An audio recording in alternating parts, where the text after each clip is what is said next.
Olá, galerinha do sexto ano! Vamos para mais uma aula de geografia. Então, vamos dar continuidade, né, ao nosso conteúdo, espaço rural, né, e espaço urbano. Então, vocês vão abrindo aí o livro de vocês na página 168, certo? Vamos dar continuidade ao assunto da aula anterior. Espero que vocês estejam bem, né, se cuidando direitinho e acompanhando todas as aulas de geografia. Deixa eu abrir aqui o slide rapidinho. Então, vamos lá. Então, espaço urbano, né? Espaço rural e espaço urbano, dando continuidade aí. E aí nós temos aqui o tópico que fala sobre o uso do solo na agricultura, certo? Então, agricultura, né, todas essas atividades agrícolas, né, provocam significativas modificações na paisagem rural, né? Diferentes formas de uso do solo, né? Então, quando vão fazer as plantações, né, vão sempre estar modificando, né, aí a terra, né, modificando a paisagem. E aqui nós temos a rotação de terra, que é uma técnica, né, que essa técnica ela é utilizada em diversas regiões no mundo todo, né, em especial em países onde há preocupação com a preservação do meio ambiente e a legislação ambiental é mais rígida. Então, a rotação de terra visa trocar os cultivos estabelecidos em uma mesma área agrícola, alterando-os cada novo ciclo. Então, suas principais vantagens são permitir maior oferta de variedade de produtos alimentícios e evitar que o solo se esgote rapidamente, pois a alternância implica a necessidade de adubação distintas, mantendo o solo ali sempre fértil, né, por mais tempo. Então, o esquema aqui, observem aí na tela de vocês, no livro de vocês também tem esse esquema, essa imagem, esquema de rotação de terra que altera, né, o tipo de cultivo a cada novo ciclo. Por exemplo, a primeira imagem, você observa aí, ano 1. Então, no ano 1, o grupo A. Aí no grupo A é o plantio de quê? De cebola, né? Aí observem que no ano 2, né, quando eles fazem toda a colheita da cebola, vem o quê? O plantio da cenoura, né, e da beterraba. Então, no ano 3, vocês observam aí pimentão, tomate, né, alface. E no ano 4, vocês observam aí, né, por exemplo, feijão, quiabo. Então, rotação de terra, o ideal é para quê? Para que a terra ela não fique fraca. Então, ela não se esgote. Por exemplo, se todo ano a pessoa lá vai plantar cebola, então, você planta cebola no primeiro ano, você colhe, depois você planta novamente, aí depois no terceiro ano você vai plantar novamente. Então, a terra ela vai ficando o quê? Fraca. E tendo essa alternância dos cultivos, o que é que vai fazer? Então, no ano A, né, você planta cebola, então, o solo ele vai estar preparado, os minerais, as vitaminas, toda para aquele tipo de cultivo. E aí, o solo ele não vai ficar fraco, porque no ano B, ele vai ter outro tipo de cultivo. Então, o solo ele vai estar preparado para esse outro tipo de cultivo. Não vai só sugar, né, toda a fertilidade do solo só para algum tipo de cultivo. Vai estar fazendo, né, essa alternância que é muito importante, né, para não enfraquecer o solo. Terraceamento. Então, vejam só. É outra técnica, né, de cultivo que é realizado em locais, né, onde o relevo é bastante inclinado. Então, para tentar, na verdade, aproveitar, certo? Todo o relevo. Então, observem aí, né, essas encostas, né, eles conseguem fazer parecendo degraus, né, e o solo ele fica amplamente utilizado e amplamente cultivado, certo? E aí vai favorecer o quê? Vai favorecer para não acontecer erosão do solo, porque tem vegetação, o solo está protegido. Então, essa forma, certo? Essa técnica, ela é bastante utilizada no continente asiático, porque lá no continente asiático existe muita inclinação no relevo, certo?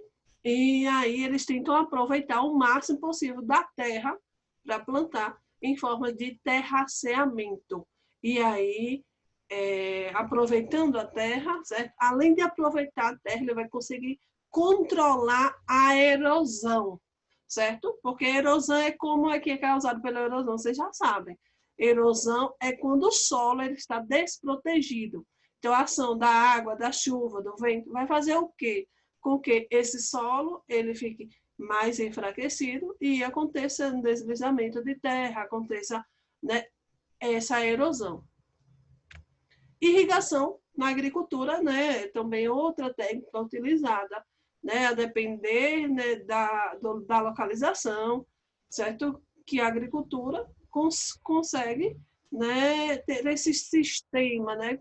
E como vocês sabem, a irrigação é um sistema que precisa de muito dinheiro, né, de muito investimento. E você ter proximidade com o rio ali para favorecer, para que você consiga ter essa disponibilidade desse recurso natural que é a água. Então, a agricultura, né, ela consegue ser bem desenvolvida, sim, quando tem a utilização do sistema de irrigação, com certeza, né? Então, você consegue aproveitar o solo bastante e, geralmente, essa técnica ela é utilizada onde não tem assim, muita chuva, onde o clima não é tão favorável, certo? Ao processo da agricultura, né? Ao plantio. Aí tem que tentar, né, cultivar e aproveitar a terra e aproveitar a água dos rios para fazer esses canais de irrigação, né, com esse objetivo de transportar água, né, de locais mais distantes até nessas áreas onde tem esses cultivos. Aí aqui nós temos, né, algumas técnicas, algumas maneiras de irrigação. Aqui na imagem mostra uma, né, que é irrigação por gotejamento, né, que aí, observe aí na imagem os caninhos, né, e ela fica gotejando aí, né, na plantação. Então, é uma técnica também que não vai estar utilizando muita água, né? Ela vai ficar gotejando e vai estar a todo momento, né, irrigando aí a plantação. Esse é um exemplo de uma técnica, certo, utilizada de irrigação, que é o gotejamento. Exemplos, né?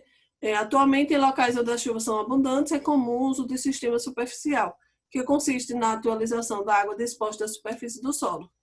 O cultivo do arroz, por exemplo, necessita de solo completamente inundados para se desenvolver. Então, existe, né, algumas localizações que se beneficiam, que conseguem se beneficiar, né, com essa quantidade de água. Por exemplo, a plantação de arroz é necessário, né, ter inundado, um local inundado, então tem que ter uma grande quantidade de água aí para plantar, para ter, né? Então, por isso que o arroz não planta em qualquer lugar, né? Tem que ter tem que ser um local onde tem uma grande quantidade de chuva, ok? Então, problemas ambientais no campo, desmatamento, a degradação dos solos, né? Desmatamento, vocês sabem, né, que é o corte, né, ilegal aí das árvores e que várias espécies acabam ficando ameaçadas, né, de extinção.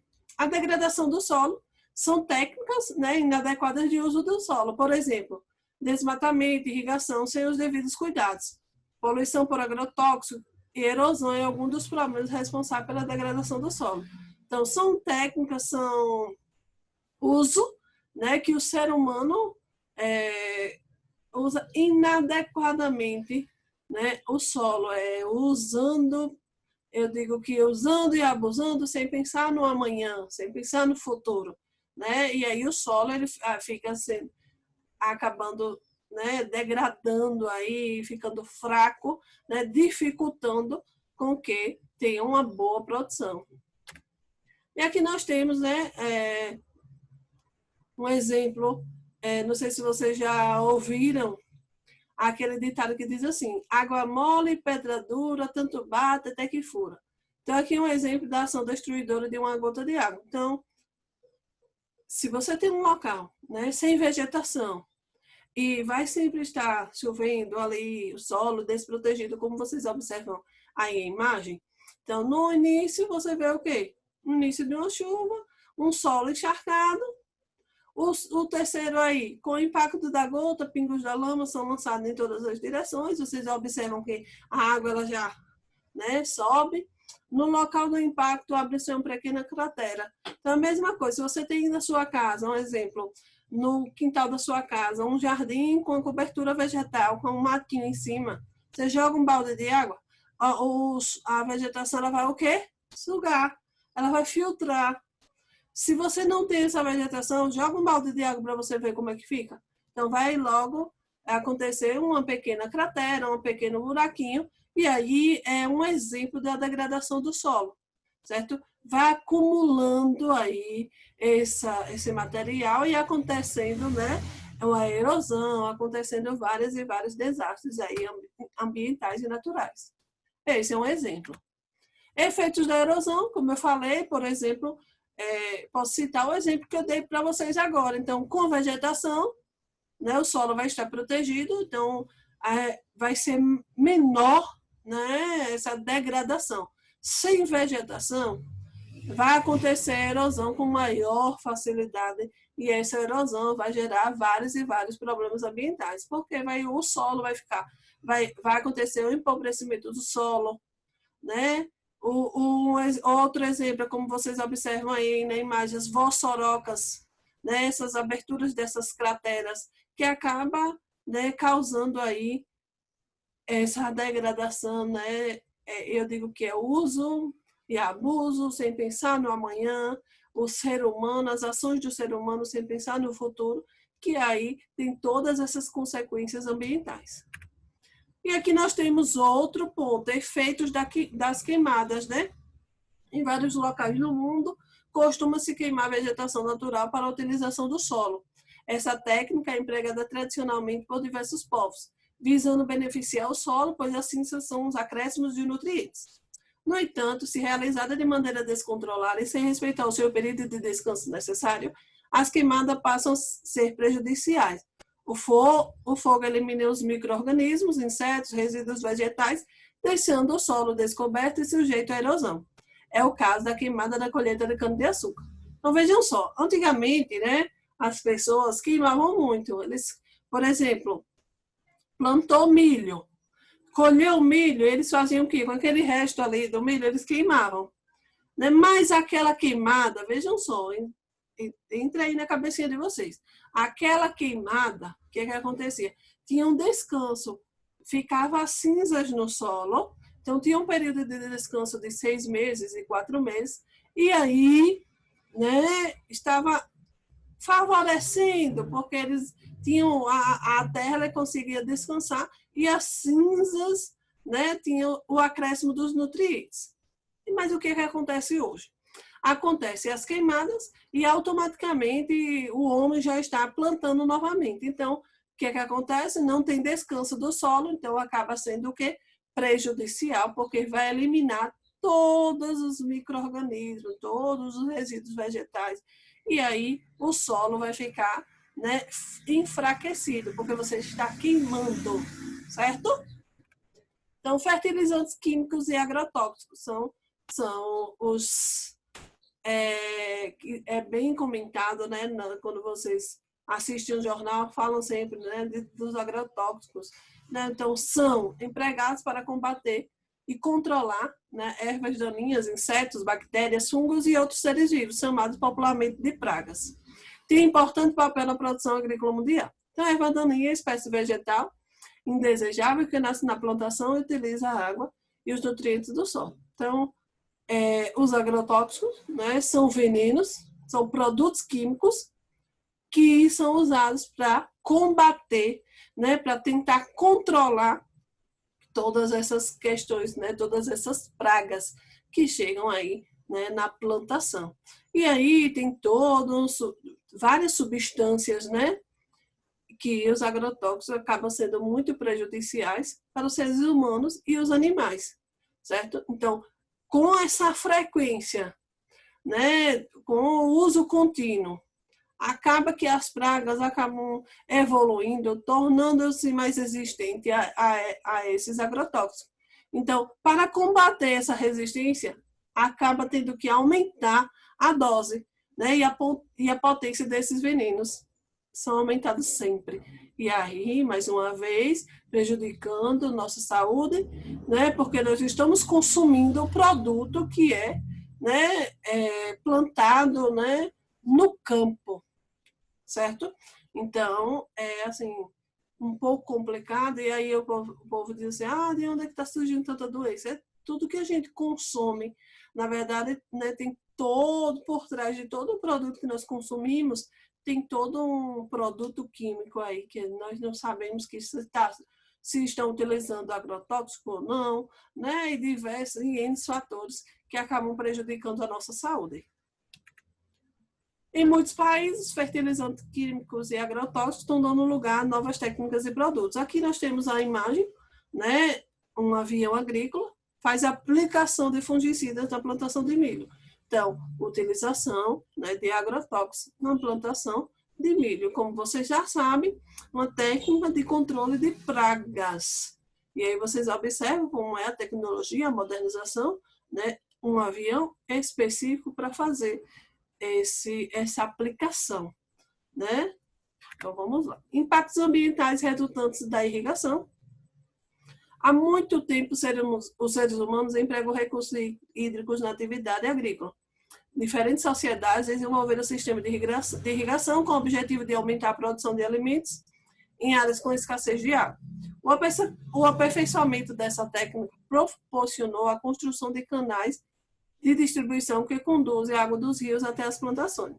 Com o avanço da tecnologia, ampliaram-se as áreas irrigadas em todo o mundo e, consequentemente, as degradações do meio ambiente. Então, aqui nós vamos ver, né, os principais esses impactos ambientais resultantes, né, da irrigação.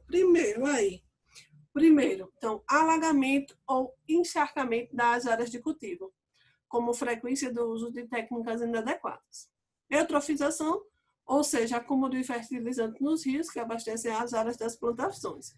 Então, alagamento, né, é uma consequência aí do uso da irrigação, e esse eutrofização acaba acumulando, né, quando acontece a chuva, acaba acumulando esses fertilizantes no rio, e aí sempre você vai estar usando água do rio, né, então sempre vai estar usando aquela água, né, já contaminada. Salinização, que consiste no acúmulo de sais minerais do solo decorrente do excesso de irrigação, proliferação de insetos e fungos prejudiciais às plantações, né, desperdício por grande parte de água da irrigação é perdida por evaporação e por infiltração. Então, essa questão do consumo de água e irrigação, ela consome muito, né? A agricultura, no geral, ela consome muita água. Se a gente comparar o consumo de água da agricultura com o consumo de água doméstica, a agricultura é extremamente, né, maior o consumo de água. E aqui nós temos um exemplo de irrigação por pivô central. Então, observe aí, né, um outro meio, né, de irrigar. Olha a quantidade de água, né, que é consumida nessa plantação, né, uma quantidade de investimento que é necessário, né, para essa produção. Nossa aula vai ficando por aqui. Fique em casa, fiquem com Deus e responda a atividade aí na descrição do vídeo. Tchau, tchau!